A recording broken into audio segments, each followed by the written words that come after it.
It's nice to see all of you. I want to thank you for coming tonight. There's a lot of places you could be besides attending a seminar, home with your family or visiting friends or having a party or whatever. But you've chosen to be here tonight, and I appreciate that very much. So hopefully by the time we finish tonight, you'll have your money's worth. But I think I have a bigger responsibility, and that is to make sure you get your time's worth. And I say that because time is more valuable than money. You can get more money, right, but you can't get more time. When you spend a day, you've got one less day to spend. So if somebody has the audacity to ask you to spend one of your evenings, they darn well better have something important, right? An evening is a chunk of your life. I wouldn't waste one of my evenings for anybody. Not anymore, once I discovered how valuable they were. Does everybody have note paper? Some note paper. If you don't have some, borrow from your neighbor. Make sure you've got something to take notes on. This is a work session tonight, okay? I have not come to entertain you, as you can tell by my opening joke, right? I wouldn't make it in Las Vegas. We don't have a dog and pony show tonight, but we've got some ideas to share. But give me your attention for the next little while, and let's go through the ideas that I think, the major things that help me to really make the changes in my life. Okay, let me give you the table of contents first. I'm going to cover 5 subjects.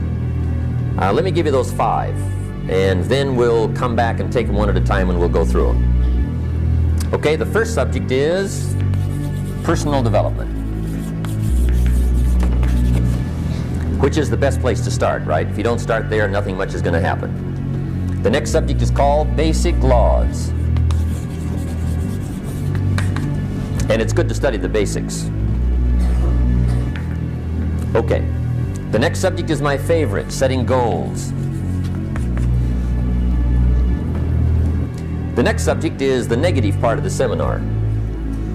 Life is part negative, so we got to talk about the negative. And this subject is called diseases of attitude. Diseases of attitude. So we'll go through those attitude diseases, how to spot them, how to look for them, what they are, and the cure. And I'm a pro on these because I've had them all, so I can give you excellent advice on these.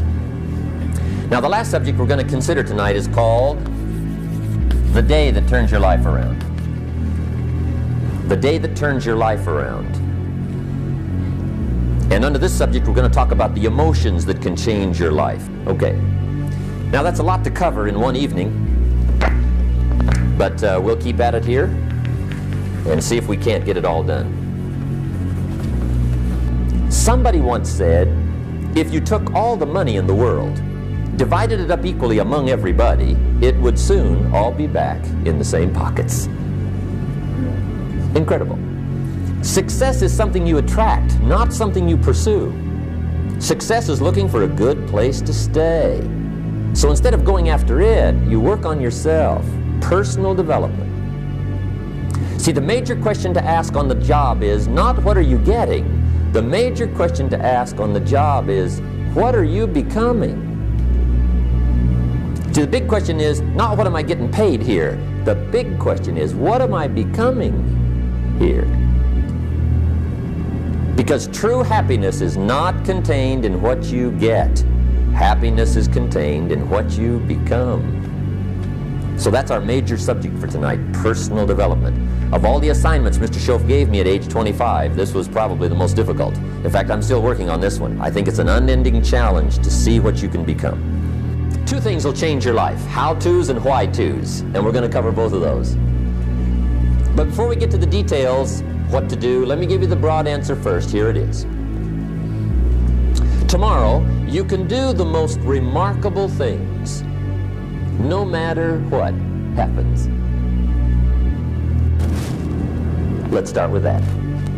Human beings can do unbelievable things. Incredible things. A man can do the most amazing things with the most unamazing circumstances. A woman can do the most remarkable things with the most disastrous circumstances. Human beings can turn nothing into something, pennies into fortune, disaster into success. And the reason humans can do those remarkable things is because they are remarkable. And come up with some more of those remarkable human gifts. They're there, waiting to be utilized. And then change anything for you want to change. And I challenge you to do that because you can change. If you don't like how it is for you, change it. If it doesn't suit you, change it. If it doesn't please you, change it. If it isn't enough, change it. And I challenge you to do that because you can change. See, you don't ever have to be the same again after tonight, only by choice. See, you can get all excited about lifting 200 pounds till you get to the gym. And then you need a new excitement. And the new excitement is called discipline. Major step to human progress. Discipline. If there's one thing to get excited over, that's it. Get excited over your ability to make yourself do the necessary things. Now here's the key to discipline. Start with the little disciplines. Get excited over the little disciplines. And get right on those, because those will lead to the big ones. You can't handle the big challenges in life unless you take on the little ones. Make a list of all the things you can do. Get right on those. Discipline yourself for those, both for the results and for the muscle and for the practice, so that when life hands you some big challenges, you'll be ready, you'll have the muscle. But see, if you don't handle the small ones, you can't take care of the big ones. Okay, here's what else it takes for life change. Self-motivation. Key phrase, self-motivation. I don't know why we call it self-motivation. It's really the only kind there is. You got to motivate yourself. Because I found out you can't change people. They can change themselves, but you can't change them. Lord knows some I've tried. But see, it won't work. People have to change themselves. So it takes self-motivation to really alter your life. And you don't want to give self-motivation away to somebody else and make it somebody else motivating you. The guy says, boy, if somebody just come by and turn me. Here's the big challenge of life. You can have more than you've got because you can become more than you are. That's the challenge. And of course, the other side of the coin reads, unless you change how you are, you'll always have what you got. Number one, find out how things work. The first key to doing better is find out. To change your life, really, you need ideas. Now, here's a qualifying phrase. And we'll have several of these qualifying phrases throughout the seminar. Here's the first one. You may not be able to do all you find out. I understand that. You may not be able to do all you find out, but you should find out all you can do. See, you don't want to wind up at the end of your life and discover that you've lived only 1/10 of it. And the other 9/10 went down the drain. Not for lack of opportunity, for lack of information. So that's number one, find out how things work. Now, Shoaff also said, Shoaff gave me this word for my life change. He said, study. Great word. If you wish to be successful, study success. If you wish to be happy, study happiness. If you wish to be wealthy, study wealth. Don't leave it to chance. Make it a study. You've got to study the things that can change your economic, social, spiritual, personal life. Now, if you're curious, let me give you 3 ways to find out how to change anything. Any life direction, any dimension. Here's 3 ways to find out how to change anything. Number 1 is to read. Become a good reader. Here's what reading is. Reading is tapping the treasure of ideas. That's what reading is. Tapping the treasure of ideas. And ideas can change any part of your life. I say, really, for life change, you got to read. All of the successful people I know and work with around the world, they're all good readers. Curiosity drives them to read. They got to know. They just read.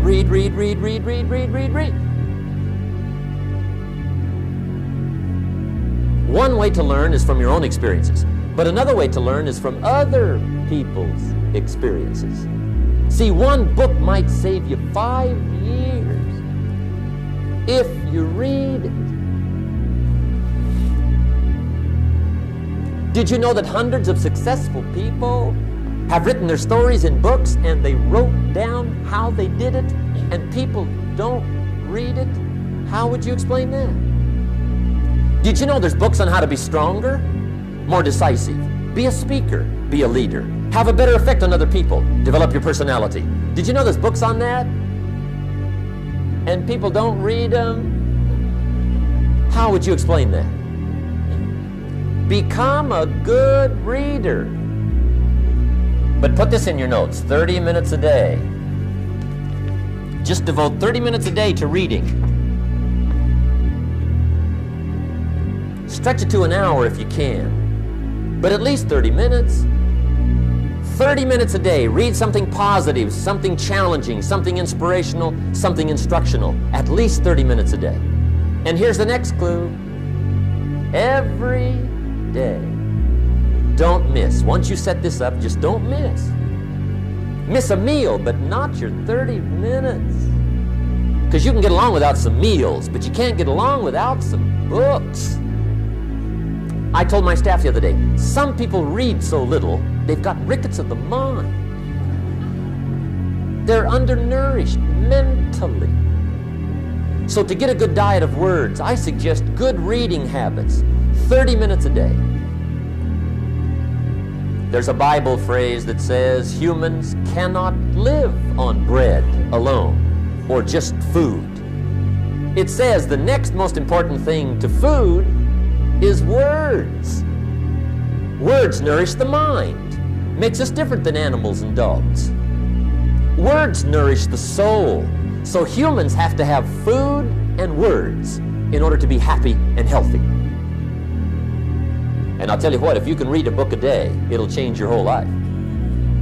I mean, a book a day will change your whole life. Expose yourself to a whole variety of things, spiritual, moral, personal, economic, history, geography, everything. I mean, you can really change if you read a book a day. So you might want to attend the weekend, get in on those reading class skills. It's incredible. A book a day will change your life. But hey, whether you read slow or fast, or whether you read awkwardly or whether you read well, here's the key: read. Here's the second way to find out how to change your life. And that's to listen. Get around successful people and listen. Now, you can also learn from unsuccessful people. Take notes on both, negative and positive. On the negative, the notes are called What Not to Do. And you got to learn what not to do as well as what to do. So learn from the negative as well as the positive. Okay? Find out what poor people read and don't read it. Right? That's good information. Learn from the negative. But now you can also learn from the positive. Get around successful people. Listen to what they say. Listen to how they say it. It's important. So listen and learn. Now here's some of the best advice I've got for the whole evening. It won't get any better than this. This is it. Poor people ought to take rich people out to dinner and listen. That's some of the best I got. If a guy's not doing well, one of the first things he ought to do is find a guy that is doing well and offer to buy him his dinner. Spend $50, $60, $80, $100. Go for the full 9 course. Stretch that meal out about 2 hours. If you get a successful person to eat and talk for 2 hours, they're liable to drop ideas in your lap, change your life. Multiply your income by 2, by 3, by 5. But you're right. Poor people don't usually take rich people out to dinner. That's the problem. You wind up broke. You got to be better than a good worker. You got to be a good listener. And remember, what you read and what you hear, put the good stuff in your journal. We've all got about 16 waking hours. Practice listening those 16 hours. And I say practice listening because listening isn't easy. I found out it's easier to talk than it is to listen. But if you will practice listening the 16 hours you're awake, sure enough, from surprising sources comes great ideas. Now here's the third way to find out how to change your life, and that's to observe. You can pick up a lot of ideas just by watching. Get around successful people and watch. Here's why. Success leaves clues. Watch how the man shakes hands. Watch how the lady responds. People who do well do certain things over and over and over and over. And if you're clever, you can pick them up. One is called sight. See with your eyes. The other one is called insight. See with your mind. See with your eyes, you'll see things. See with your mind, you'll see answers. Put your eyes and your mind to work. And the best advice on developing sight and insight is pay attention. Don't miss anything. You've got to learn to zero in and concentrate. I read a good article one time, Reader's Digest. The title was, "Wherever you are, be there." Excellent. Don't miss anything. Now here's the second step to personal development. Okay, number one was find out how things work. Here's number two, go to work.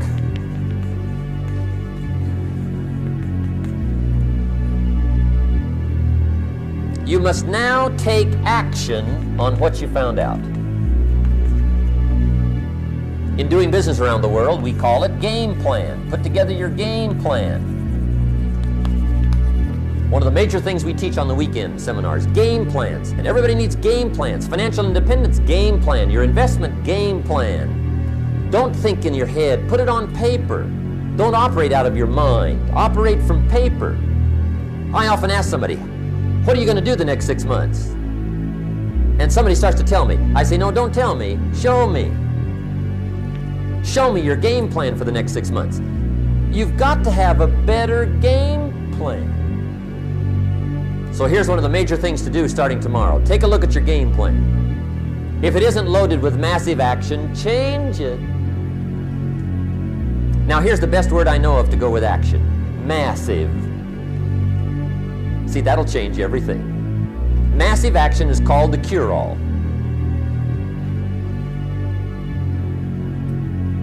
If you're going to make calls, make a few thousand. If you're going to make contacts, make a few thousand. If you're going to knock on doors, knock on a few thousand. See, that'll change everything. The formula really works like this. Pick up a good idea, take heavy action. Pick up a couple of good ideas, take heavy action. That's the formula for success. Heavy action.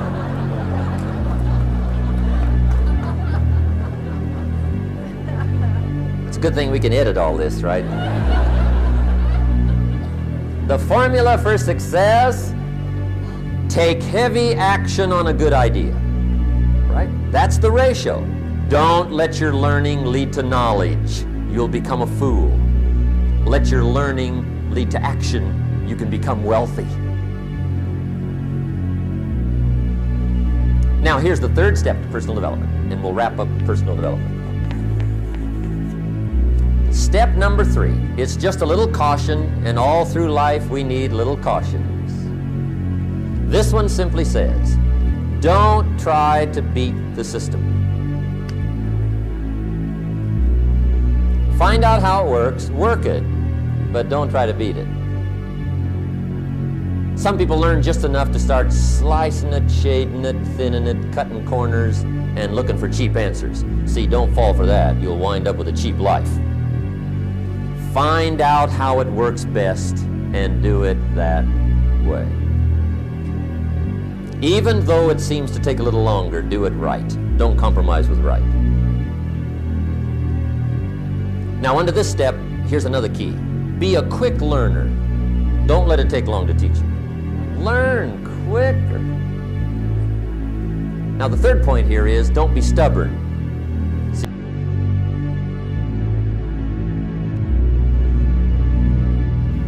The whole world is governed by laws, the universe, in fact. Laws. We call it the law of electricity. We call it the law of gravity. There's mathematical laws, there's physical laws, speed and velocity laws, agricultural laws. There's all kinds of laws.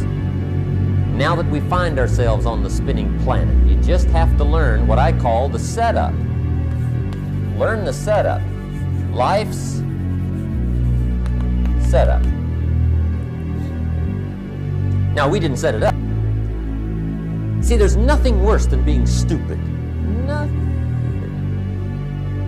I mean, being broke is bad, but being stupid is awful. So make sure you get the information. It's key. You don't have to like it, but learn it. So you don't have to like it, but you should learn it. That's what I tell the kids, right? Make sure you get the information. What you think about it, that's up to you. What you're going to do with it, that'll soon be up to you. But make sure you get it. So number one, learn so you won't get hurt. Whether you like it or not, learn. Now here's the second reason. First one is the law of use. The law of use. And it goes something like this. Whatever you don't use, you lose. If you don't use today, what? It's lost. The guy says, well, I'll work twice as hard tomorrow to make up for it. See, that's foolish. You could have done that anyway. Today unused is lost. A talent unused is lost. An ability unused is lost. If you tie your arm to your body, leave it there long enough, you'll never use it again. It's over. For the arm. Now, it may not be over, but it's over for the arm. The only way to keep the use of this arm is what?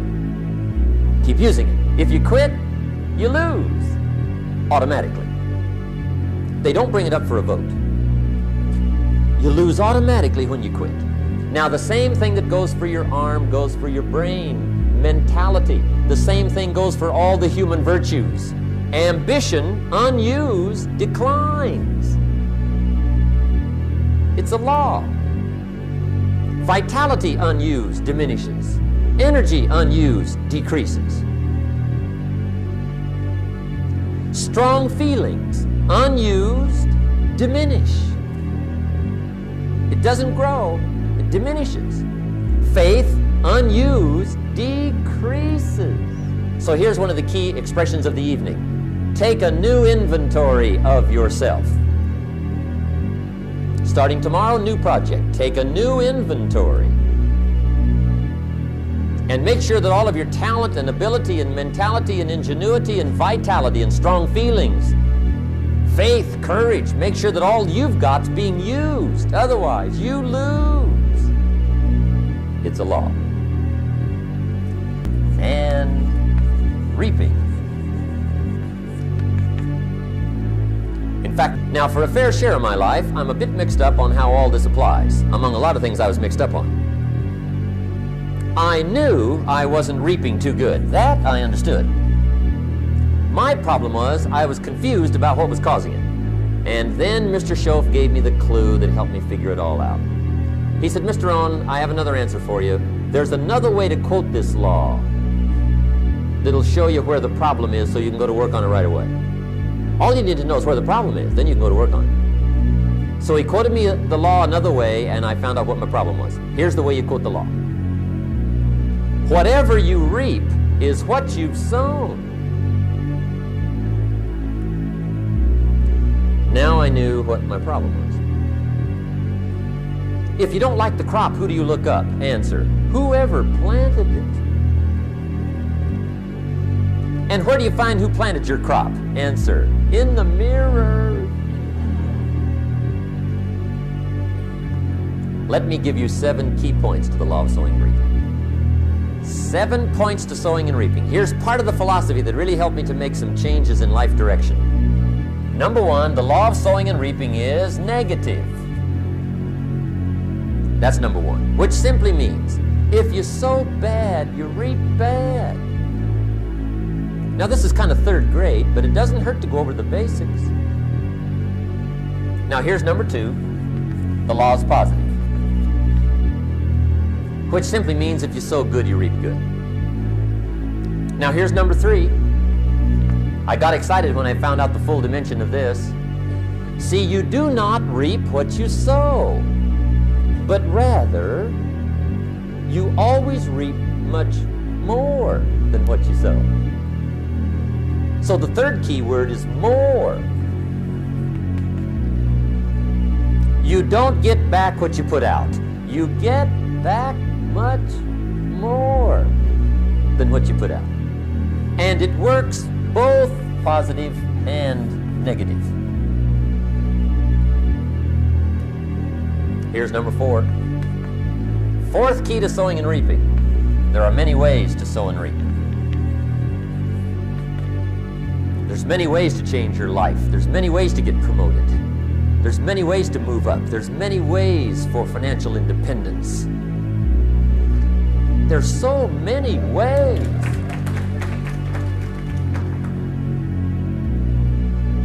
Here's the fourth key to sowing and reaping, or 5. And that key word is anyone. Anyone can sow and reap. That's what's exciting. Anyone can. Now the question is whether or not you will. But can is not the question. Will is the question. Anyone can. Now anybody can. The question is who will? That's the question. Here's number 6. The 6th key to sowing and reaping. This is leveling with you now as we promised to do. There's one thing better than the truth, and that's the whole truth. And here's part of the whole truth of the law of sowing and reaping. Number 6 is you could lose. There are times when you just lose no matter what you do. It's that kind of planet.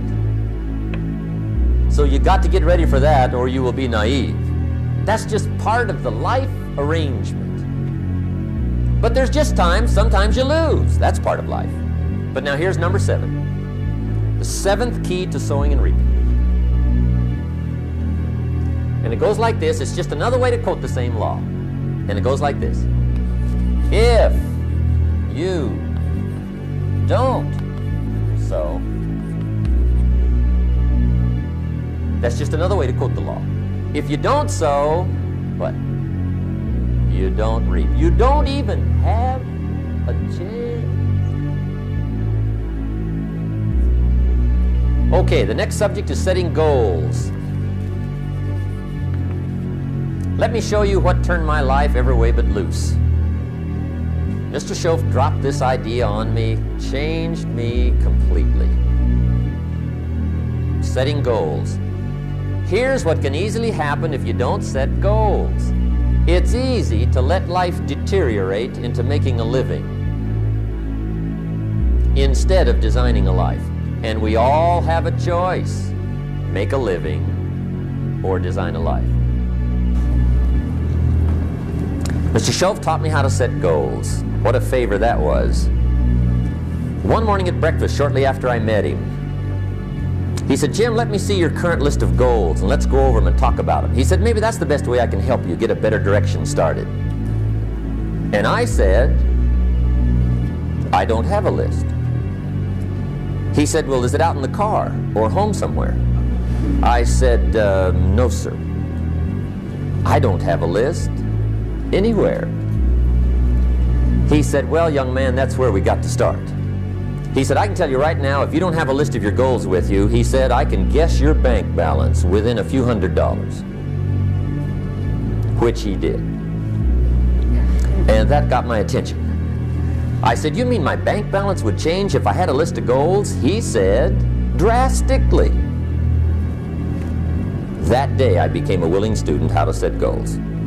And sure enough, learning how to set goals changed my life. And I often wondered why no one had ever taught me how to set goals up until age 25. But fortunately, when I was 25, I met the man who taught me how. And it revolutionized my whole life. Economically, socially, personally, it's incredible. So I want to share with you tonight what Mr. Shoaff shared with me, how to set goals. It can be a life changer.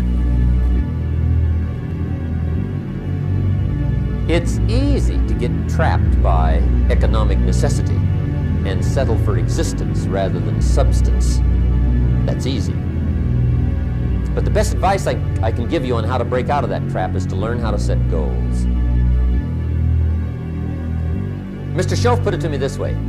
He said, Jim, if you had enough reasons, you could do the most incredible things. I never forgot how he put that. If you have enough reasons. See, reasons will change your whole life. Mr. Shoaff said to me, he said, Mr. Rohn, I think you've got plenty of intelligence, you've got plenty of talent, you've got plenty of ability. Probably what you lack is plenty of reasons. He said, I think you're much smarter than your present bank balance indicates. And that turned out to be true. I was much smarter. But of course my first question was, well then why isn't it bigger? And he said, you don't have enough reasons. You've got enough intelligence, but not enough reasons. So see, reasons can change your life. So reasons make the difference in how your life works out. Now, what are some of the reasons for doing well? Let's go through a quick list called Reasons for Doing Well. First is personal reasons. Some people do well for recognition. Some people do well for respect. Some people do well for the way it makes them feel. They love the feeling of being a winner. Those are good reasons. Okay. Next is family reasons. Some people do extremely well for other people, and that's powerful. Human beings can greatly affect each other.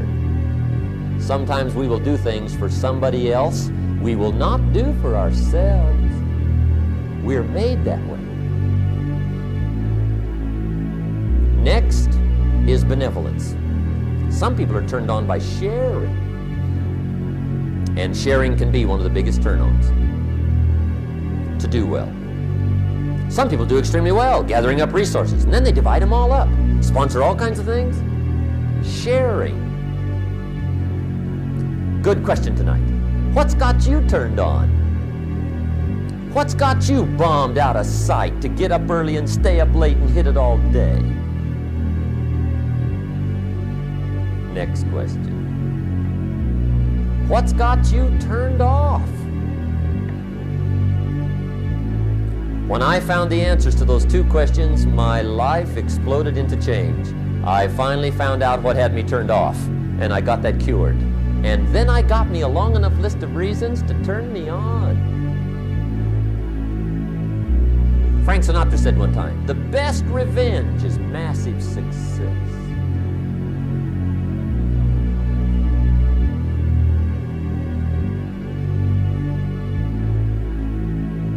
Hey, get you a long enough list of reasons so that after tonight you never lack for inspiration. You might not have all the answers right away, but you can get the answers if you can get the reasons. Now let me give you a little simple formula for goal setting. First of all, I've divided goals into two parts. First is long range. Long range goals, that's your dreams. Your dreams for the next 3, 5, 10, 20, 30, 40 years. Actually, the rest of your life. Your dreams. You've got to keep dreaming. From the children of Sanchez, it says, take the crumbs from starving soldiers, they won't die. Take the bread from hungry children, they won't cry. But without dreams, we all will die. You've got to dream. Don't lose your dreams. For yourself, for your future, for your family, the dreams of love and enterprise, and travel and doing things, becoming something unique on your journey here. Your better future is a dream for yourself and for your family. Where do you want to go? What do you want to do? What do you want to be? What do you want to see? You've got to dream dreams. There's a Bible phrase that says, without dreams and visions, people perish. You've got to have something to go for that inspires the heart and the soul. Dreams. Don't lose your dreams. Do some dreaming. That's long-range goals. You've got to have those. So that's number one. Here's the second part of goals, short range. Short range goals. That's your goals for tomorrow, this week, this month, this year, the immediate future. We call these confidence builders. Because if you set up something short range, go for it, get it, latch onto it, work hard, accomplish it. That starts building your strong feelings to go for your dreams. Now here's the simple formula for setting goals. It goes like this. A, work on your goals. That's step one. Work on them. And I put the word work there deliberately. Setting goals is plain hard work. I don't want to kid you. We haven't come here tonight to kid each other. And it's work. I know it's work. That's why a lot of people just let it slide. It's work. Many people work hard on their job, but they don't work hard on their future. They just let that slide. You've got to be better than a good worker. You've got to be a good planner. Somebody once wisely said, the people who fail to plan are planning to fail. Well said. So work on your goals. Here's step two. Write your goals down. That's so important. I teach my staff around the world, put your goals in your journal. Because one of the major people you want to study is yourself. Study your accomplishments. Study what your desires are. Put them on paper. Write them down. Here's another reason for writing your goals down. It shows you're serious about doing better. And to do better, you gotta get serious. You don't have to be grim, but you must be serious. So get serious about your goals, put them on paper, write them down. There's all kinds, his goals, her goals, their goals. Business goals, financial independence goals, family goals. I mean, there's so many things to work on this, that if you don't get busy and work on it, sure enough, the time will pass. And sure enough, 5 years from now, you'll wind up where you don't want to be, wearing what you don't want to wear, driving what you don't want to drive, being what you don't want to be. Now's the time to fix it. Everybody hopes things will get better. Everybody hopes. Poor people hope. That ought to tell you something. It means the future does not get better by hope. It gets better by plan. Now here's the third step to your goals. Check the size of your goals and the kinds of goals. How big they are, what kind they are, affects you. And here's one of the important phrases of the evening. Your goals are affecting you, whatever they are. Now, some people have goals, but they have such lousy goals. The effect is bad. I asked a guy one time, what are your goals for this month? The guy said, look, if I could just scrape up enough money to pay these lousy bills. That was his goal. I'm not saying it isn't a goal. It's a goal, but it's such a lousy goal, the effect is bad. Your goals affect your handshake. Your goals affect your attitude, personality. Your goals affect the way you walk, the way you talk, the way you dress. All day long, we're being affected by our goals. Now, I've divided goals into 3 categories. Here they are. Number 1 is economic. That's your goals for money, income, business, profits, production. Economics. Make sure you've got your economics well planned. Economics plays a major role in everybody's life. Economics is major, which means it ought to be meticulously well planned for tomorrow, this week, this month, this year, long range. Now here's the second category of goals, things. Make a list of the things you want. And on my list of things, now I put everything. Little things as well as major things. Doesn't matter how small it is, it goes on my list. I used to just put major things, cars, homes. I don't do that anymore. I now load my list with everything. Everything. So load up your list, the things you want. Okay, here's the third category of goals: personal development.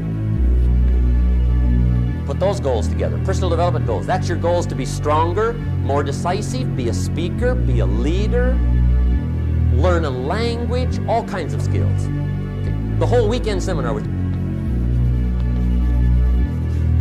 It's never that pleasant to talk about the negative, but we got to talk about it because life is part negative. These attitude diseases are like weeds that grow in the garden. It's a normal part of life. Here's a good phrase to note: negative is normal. It's not successful, but it's normal. It's part of life. And here's the next key, in my opinion. You must learn to handle the negative. Don't ignore it, handle it. Here's what part of it is. It's called the Great War Between Good and Evil.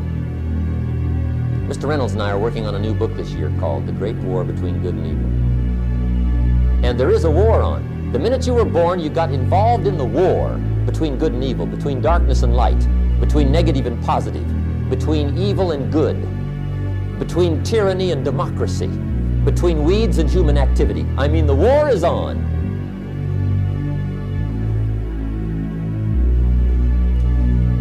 If good does not arouse itself and become active, guess what moves in? Evil. It's a war. A mental war, a physical war, a financial war, between enterprise and ease, between accomplishment and failure. It's a war.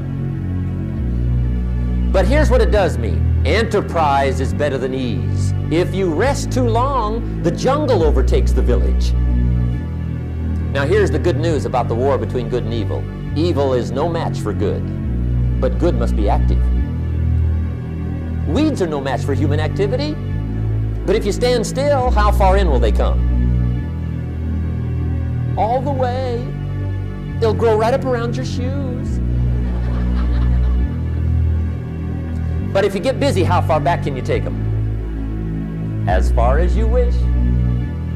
They're no match, but you must be active. Make sure you're not losing the war by taking off too much. But I say you got to handle the negative.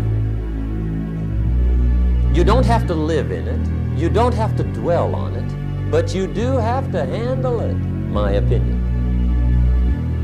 Okay. The war between good and evil, the weeds. You got to make sure you recognize the negative, handle it, deal with it, and then go on. Let's make a list of the diseases of attitude that can wreck all your chances to do well. One of the words that destroys everything is called neglect. Neglect. And I found this out. A week of neglect could cost you a year of repair. It isn't worth it. So what to be on the lookout for? Here's the list. If you were making it, you'd have the same list I've got. Right? We're not covering anything new tonight. This is a reminding session, not a teaching session. But it doesn't hurt to go over it again. Here's the list. Attitude diseases. Number one is indifference. The shrug of the shoulder. The guy's not even concerned. He's just drifting. This is called the mild approach to life. To be any kind of winner, you gotta get worked up.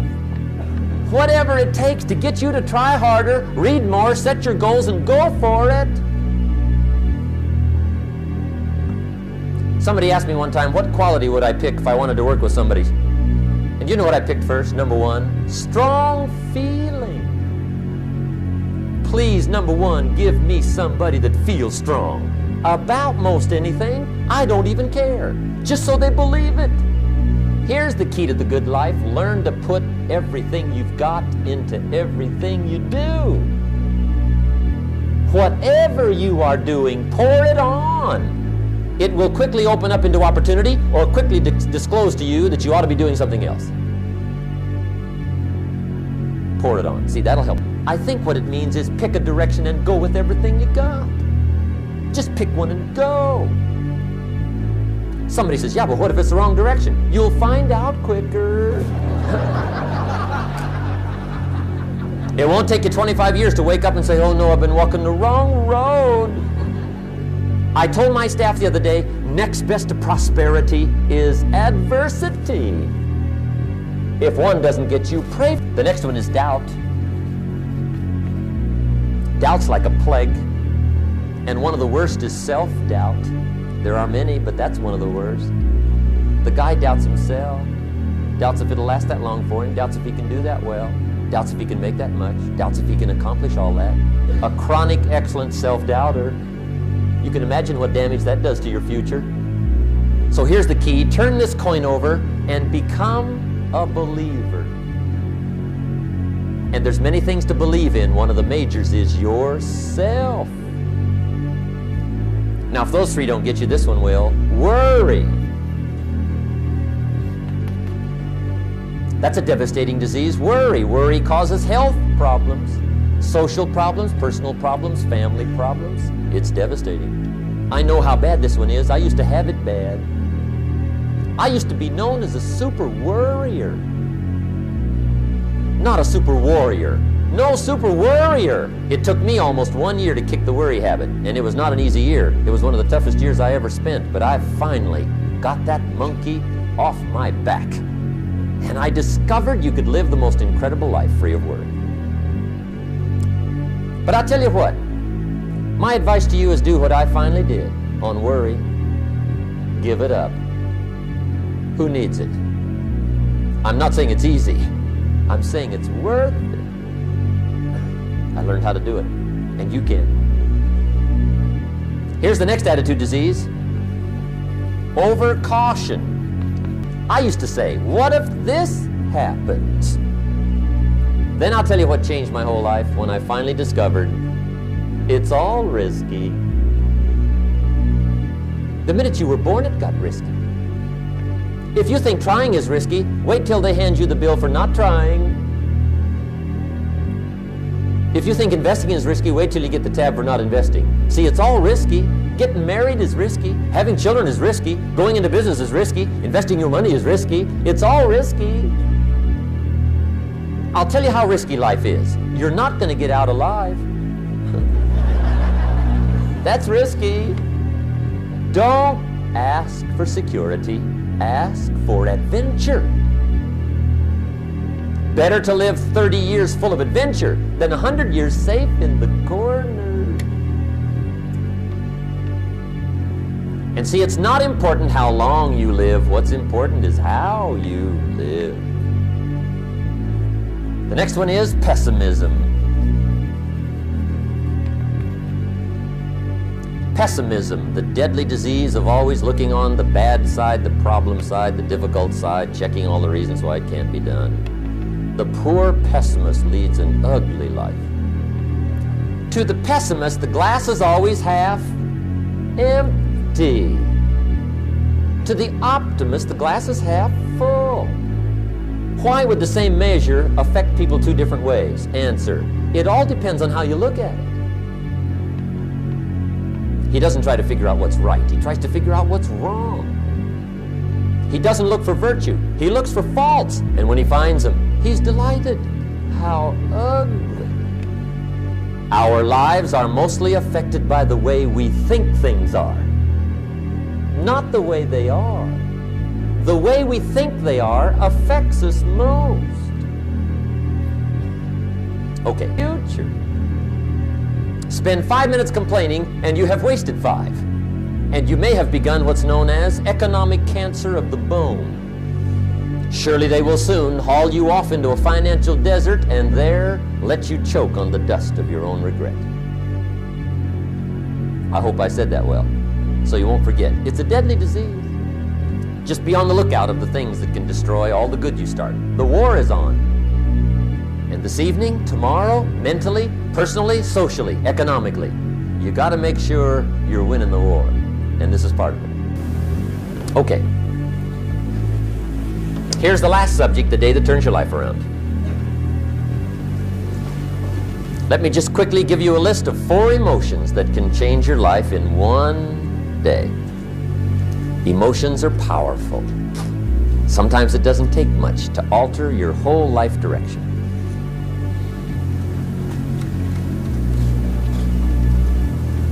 Okay, here they are. Number one, disgust. Powerful emotion. Disgust says, I have had it. See, that could be the day. The day you can say, I've had it. And whether you've had it with something small or something major, the day you can say, I've had it, may not be the day it ends, but the day it begins. Powerful day. The man's finally had it with mediocrity. He's had it with being a loser. He's finally had it with those awful sick feelings inside, knowing his wife is at the grocery store looking at 2 cans of beans, one marked 37 cents, one marked 39 cents. And the guy sick inside knows his wife's going to buy the 37-cent can, and she doesn't even like the brand. Do you know why she's going to buy the 37-cent can? To save 2 cents. The guy sick inside finally says, I've had it. Being on my knees in the dust looking for pennies? We're not living like this anymore.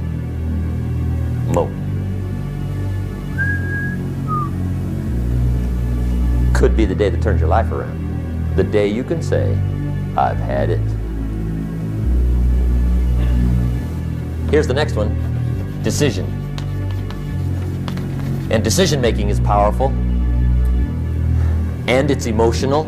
That's those knots in the pit of your stomach, right? Waking up in the middle of the night in a cold sweat, trying to decide. We sometimes call it inner civil war. What shall I do? Well, for progress, you must decide. The best advice I can give you came from a wealthy friend of mine who said, if it's easy, do it easy. If it's hard, do it hard. Just get it done. Here's the next emotion, desire, wanting to bad enough. And I don't know how to tell you to want to. That's something you've got to come up with. There's 2 things I know about desire. Number 1, it comes from inside, not outside. You don't send off for it. Number 2, I know desire can be triggered by something. Who knows what it might be? You never know which one is going to turn it all on. Even the bad experiences. Sometimes from the bitterest experience comes the greatest awakening. So let down the barriers, take down the walls. The same wall that keeps out disappointment keeps out happiness. Sometimes desire waits and sleeps for something to happen. Maybe it's a book, maybe it's a song, maybe it's a sermon, maybe it's a lecture, a seminar, maybe it's the conversation of a friend, a happening, an event. Who knows? Here's the last one. This one's powerful. Resolve.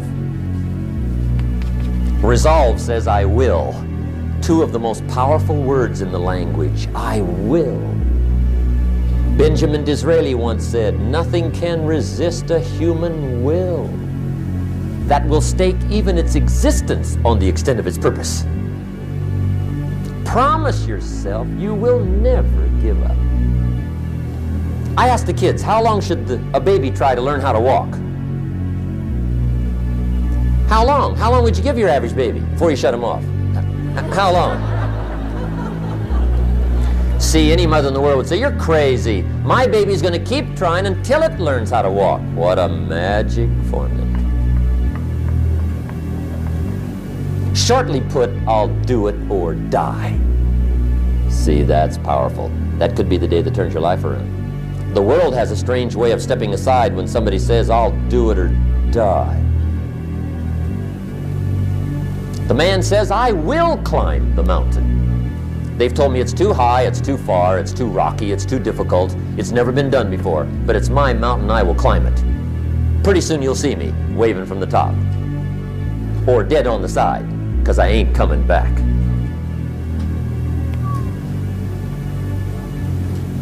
Now let me show you what triggers all emotions into activity that brings results. And results is the name of the game. Here it is. action. Finally, you must do something about how you feel. Jesus, the master teacher, said, don't just be listeners, be doers.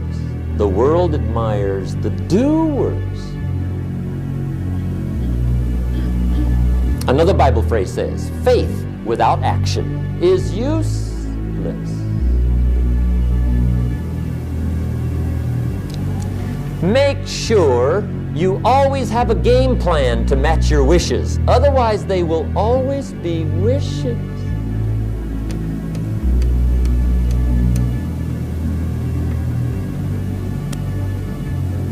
The day that turns your life around. Let me give you 4 questions to take home when we're finished. These are called questions to ponder. And this wraps it up.